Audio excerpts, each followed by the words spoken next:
I woke up to the sound of machines beeping. The fluorescent hospital lights were too bright, burning through my half-closed eyelids. My head felt like it had been split open and put back together wrong. There was a tube in my arm, and when I tried to move my left hand, a sharp pain shot through my wrist. Fractured, I would learn later. The nurse's voice was soft, almost apologetic. "Miss Hartwell, you were in a car accident. You've been here for 3 days. Do you remember anything?" I tried to speak, but my throat was raw. I shook my head slightly. The last thing I remembered was leaving the lab. It was late. I was exhausted. I'd been working on the final calibration tests for the filtration prototype. And then, nothing. Just the beeping of machines and the smell of antiseptic. "Your father has been here every day," the nurse continued, adjusting my IV. "He just stepped out to make a phone call. He's been so worried about you." My father, Richard, the man who called me twice a year. Once on my birthday, once on Christmas. And even those calls felt transactional, like checking a box on a to-do list. But he'd been here every day? Something cold settled in my chest. Not gratitude, suspicion. Have you ever woken up from a crisis only to realize the real nightmare was just beginning? Let me know your story in the comments.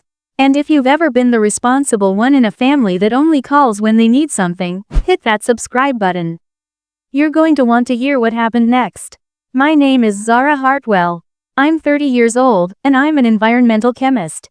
I worked at a private research lab in San Diego, California, developing sustainable water purification technologies. For the past 4 years, I've been working on a project that could change everything. A low-cost, high-efficiency filtration system that removes heavy metals and microplastics from drinking water. It was my life's work. My legacy. The patent application was pending. The value? Somewhere between $2 and $5 million. I didn't know it yet, but while I was lying unconscious in that hospital bed, my father had already sold it. For $2.1 million. And he'd listed himself as the sole inventor. This wasn't the first time. That's the part that makes it worse. The pattern had been there my whole life. I just hadn't wanted to see it. When I was 12, I won a regional science fair with a project on bioremediation, using bacteria to clean oil spills. I was so proud. I remember running home with the trophy, a cheap plastic thing with a gold plate that said, "First place." My father looked at it, looked at me, and said, "That's nice, Zara. Did you mention my consulting work in your presentation? You should have. It would have impressed the judges." He didn't ask what my project was about. He didn't ask how I felt. He asked how it could benefit him. When I was 17, my maternal grandmother passed away. She left me a small education fund, $15,000. It wasn't a fortune, but it was mine. It was my way to college without drowning in debt. My father sat me down 2 weeks after the funeral. "Zara," he said, using that calm, reasonable tone he always used when he was about to take something from me. "Your brother Kyle is struggling. His startup needs capital. This is a family investment. You understand." I didn't understand, but I was 17. I said yes. Kyle's startup was a drop shipping scheme selling motivational t-shirts. It collapsed in 4 months. My $15,000 was gone. I took out student loans. I worked 3 jobs through undergrad and grad school. I lived on ramen and library coffee while my classmates went to Cabo for spring break. And Kyle? He moved on to the next big idea. And the next. And the next. I built my career in the gaps they left. I escaped to San Diego for my postdoc. I kept my head down. I worked 80-hour weeks in the lab. I published papers. I won grants. And I kept my family at arm's length, because every time I let them close, I ended up smaller. But the past 6 months, the pressure had been building again. It started with phone calls. My mother, Patricia, would call and ask how I was doing. She'd never cared before, but suddenly, she wanted to know about my research. About the patent. About the commercialization timeline. "Your father and I are just so proud of you, sweetheart," she'd say, her voice dripping with performative warmth. "We always knew you'd do something special." Then Richard started calling. He wanted to understand the business side of my work. He asked about investors, about licensing deals, about how much the patent might be worth. I've been in business for 30 years, Zara, he said. Let me help you. You're brilliant in the lab, but you don't understand negotiation. You need me. I didn't need him. I had Dr. Margaret Chen, my former professor and mentor, guiding me. I had a patent attorney. I had a plan. But Richard kept pushing. And I kept deflecting. 3 weeks before the accident, he showed up at my apartment unannounced. He'd never visited me in San Diego. Not once in 6 years.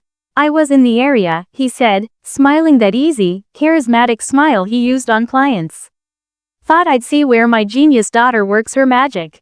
I didn't invite him in. But he walked in anyway. He looked around my small one-bedroom apartment, taking in the second-hand furniture, the stacks of research papers, the framed photo of Dr. Chen and me at my PhD graduation.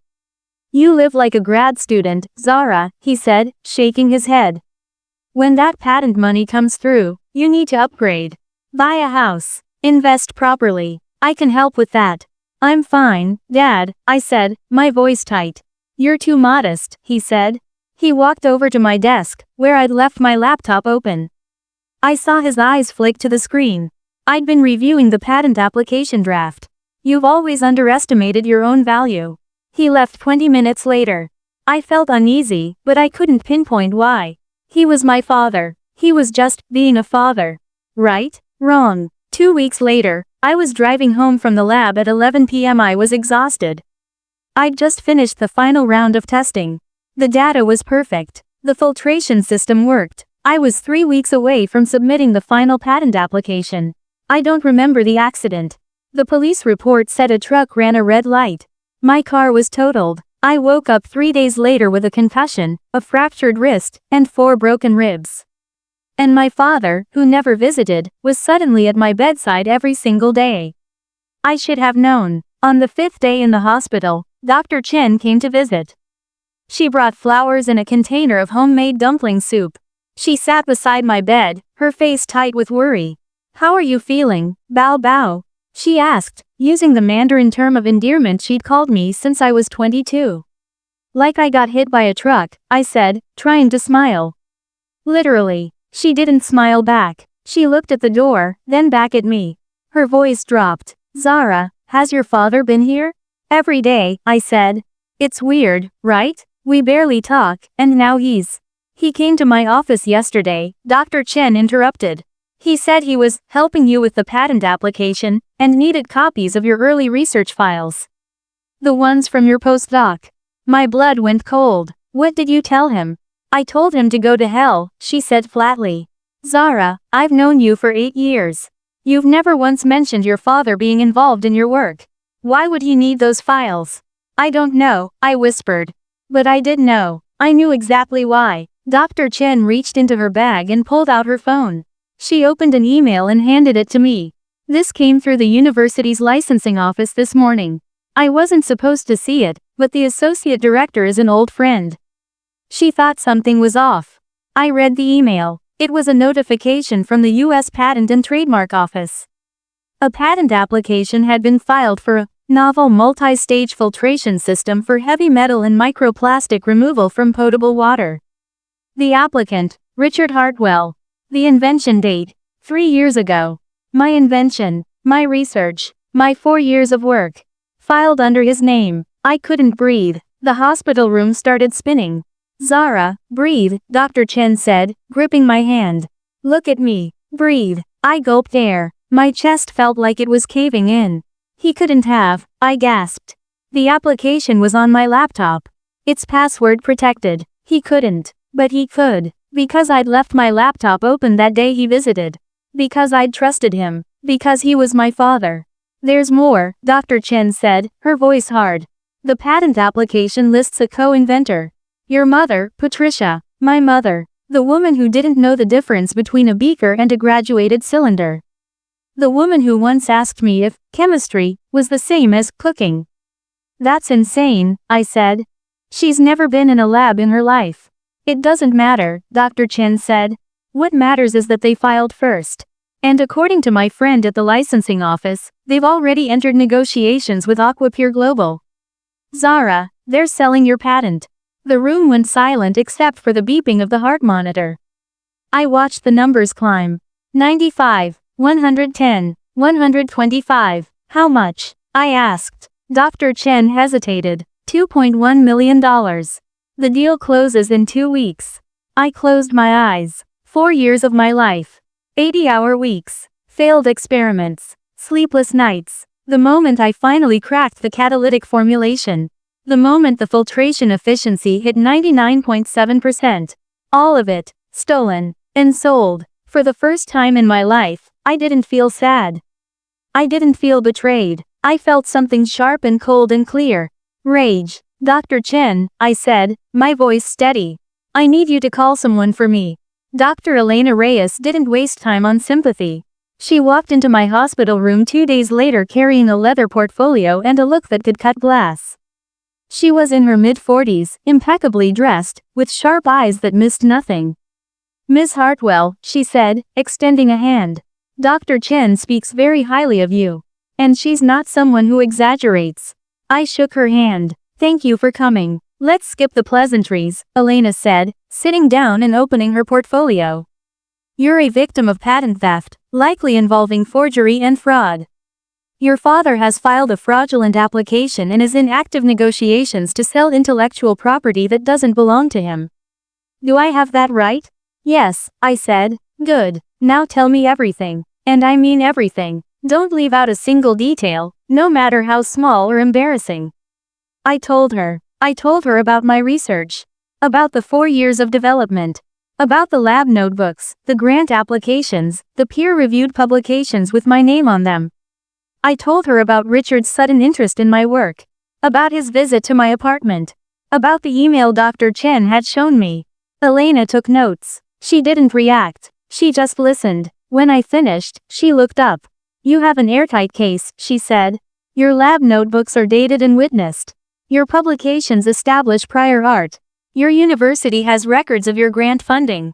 Your father has no scientific credentials, no lab access, and no documented involvement in your research.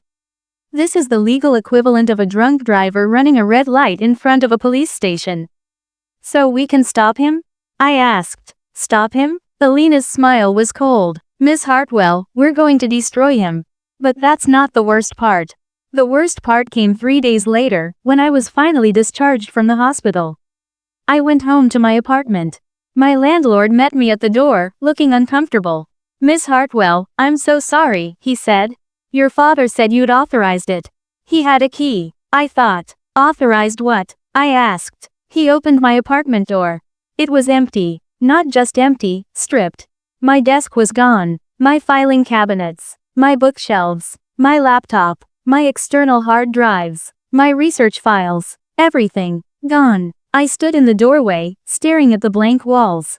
My landlord handed me an envelope. He left this. I opened it. Inside was a handwritten note on my father's business stationery. Zara, your mother and I moved your research materials to a secure location while you recover. We're handling the patent negotiations on your behalf.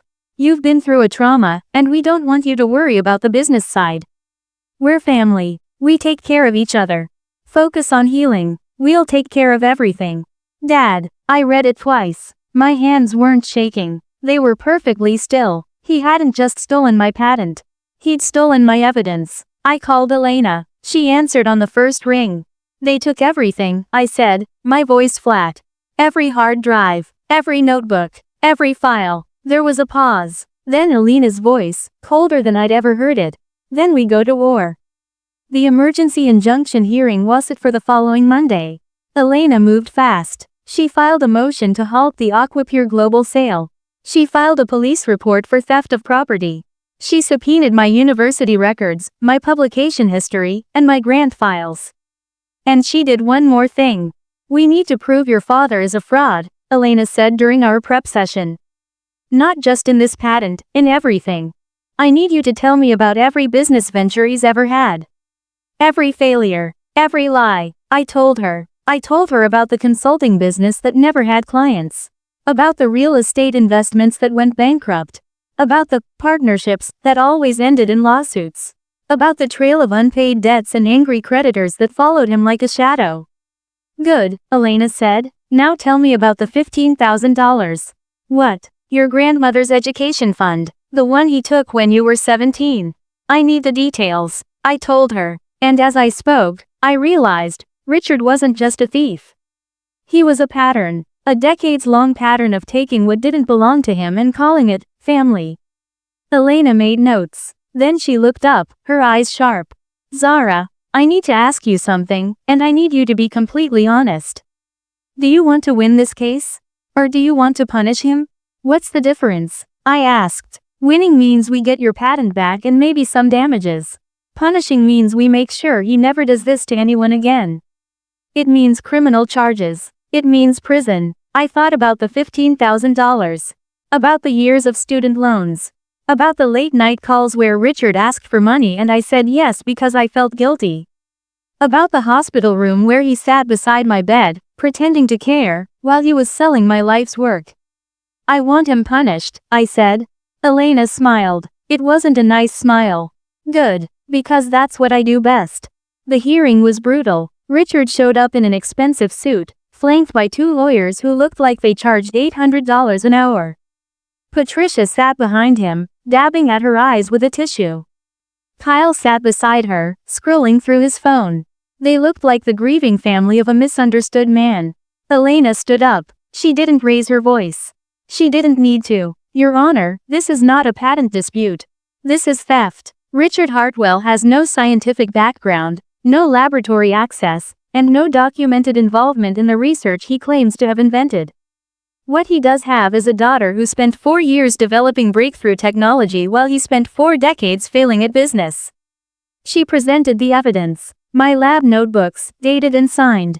My grant applications. My peer-reviewed publications in environmental science and technology and water research. My university's records showing continuous funding for my research from 2020 to 2024. Then she played her trump card. Your Honor, Mr. Hartwell's patent application claims an invention date of 3 years ago. But Ms. Hartwell published a preliminary study on this exact filtration mechanism 2.5 years ago. Here is the publication. She held up a copy of my paper. My name was on it. Sole author. Richard's lawyer stood up, flustered. Your Honor, this is. Sit down, the judge said. Elena continued. Furthermore, we have evidence that Mr. Hartwell entered Ms. Hartwell's apartment while she was hospitalized and removed her research materials without her knowledge or consent. Her landlord has provided a sworn statement. She handed the statement to the clerk. And finally, Elena said, her voice dropping, we have evidence that Mr. Hartwell has a history of financial fraud and theft, including the misappropriation of a $15,000 education fund belonging to Ms. Hartwell when she was a minor. Richard's face went white. The judge looked at him. Then at me. Then back at Richard. Mr. Hartwell, the judge said, I am granting an immediate emergency injunction halting the sale of this patent. Furthermore, I am referring this case to the district attorney's office for investigation of fraud, forgery, and theft. You are ordered to return all materials belonging to Ms. Hartwell within 24 hours. If you fail to comply, you will be held in contempt. The gavel came down. Richard stood up, his face red. He pointed at me. You're going to regret this, he hissed. I'm your father. You owe me. After everything I did for you. You did nothing for me, I said. My voice was quiet, but it cut through the courtroom. You took from me my whole life. And I'm done. But I wasn't done. Because 2 days later, Elena called me. Zara, we have a problem. What kind of problem? The kind that makes me want to burn your father's entire life to the ground, she said. I've been digging into the Aquapure deal. The contract Richard signed? It's not just a patent sale. It's an exclusive licensing agreement with a liability clause. What does that mean? It means if the patent is found to be fraudulent, Aquapure can sue for damages. And guess who they're going to sue? My stomach dropped. Me. You. Because your name is on the original research publications. They'll argue you were complicit in the fraud. Zara, if we don't move fast, you could be facing a $5 million lawsuit. I couldn't breathe. There's more, Elena said. I found out why your father needed the money so badly. He's been running a Ponzi scheme for the last 3 years. Small time, targeting retirees in his neighborhood. He's in debt for over $800,000. The patent sale was supposed to cover it. A Ponzi scheme. My father wasn't just a thief. He was a criminal, a con man, and he'd used my life's work to try to save himself. What do? I asked. We go nuclear, Elena said. I'm filing a motion to join Aquapure as a co-defendant in the fraud case. We prove Richard forged the patent application. We get Aquapure to withdraw from the deal and testify against him. And then we let the DA throw him in prison. How long will that take? 2 months. Maybe 3. Can you hold on that long? I looked around my empty apartment. I thought about the 4 years I'd spent building something beautiful. Something that could help people. And I thought about my father, sitting in his big house, spending money he'd stolen from retirees. I can hold on, I said. The trial was swift. Richard's lawyers tried to argue that it was a family misunderstanding. That he'd been trying to help me by handling the business side of the patent. But Elena had the evidence. She had the lab notebooks. She had the publications. She had the testimony of Dr. Chen, who confirmed that I had been the sole researcher on the project. She had the landlord's statement about the theft of my materials. And then she had the testimony of 3 retirees who'd lost their savings to Richard's Ponzi scheme. The jury deliberated for 2 hours. Guilty on all counts. Patent fraud, theft, wire fraud, elder financial abuse. The judge sentenced him to 12 years in federal prison. Patricia filed for divorce 3 days later. Kyle sent me one email, "You destroyed our family." I didn't respond. 6 months later, I stood in a bright, clean laboratory in San Diego. It was mine, the Hartwell Water Research Institute. Funded by a $3 million grant I'd received after Aquapure withdrew from the fraudulent deal and issued a public apology. Dr. Chen was there, standing beside me, smiling. "Your father was wrong about one thing," she said.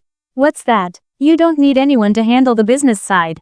You're perfectly capable of handling it yourself." I looked around the lab. At the new filtration prototypes. At the team of young researchers I'd hired. At the framed patent certificate on the wall, with my name alone, listed as the inventor. "I didn't do this alone," I said. "I had you. I had Elena." "That's called chosen family," Dr. Chen said. "It's better than blood." She was right. My name is Zara Hartwell. I'm 30 years old. I'm an environmental chemist. And I'm the sole inventor of a water filtration system that's going to change the world. My father tried to steal that from me. He tried to steal my work, my legacy, my future. He failed. If you've ever been told that family comes first, no matter what, I want you to know something. Family is supposed to protect you, not exploit you. And when they stop protecting you, they stop being family. You have the right to protect your work, your dreams, your peace. Let me know your story in the comments. Share this with someone who needs to hear it. And remember, you are not alone.